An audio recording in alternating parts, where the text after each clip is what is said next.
SB19. Sila ang grupo kung tawagin ay SB19.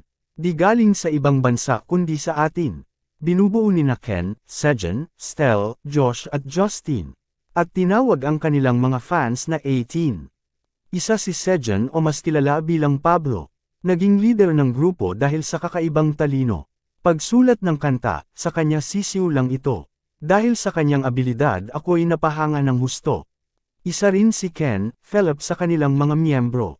Tahimik lang pero pag sumayaw na nakakatindig balahibo. Awitan ka man ng mababang tono. Pero kahulugan nito ay aabot sa puso mo. Si Josh naman ang maangas sa kanilang grupo. Angas ng pagiging positibo. Akala mo siya ay may matigas na puso. Puso niya pala'y mas malambot pa sa unan mo. Stel nga pala ang pangalan pa ng isa. Pag umawit na, tiyak mapapanganga ka.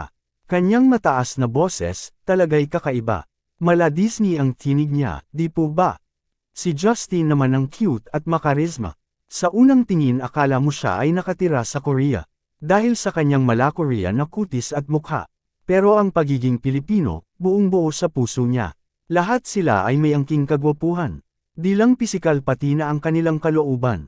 Kaya naman kanilang taga-suporta labis silang hinangaan. Dahil sa kani-kanilang mga magagandang katangian.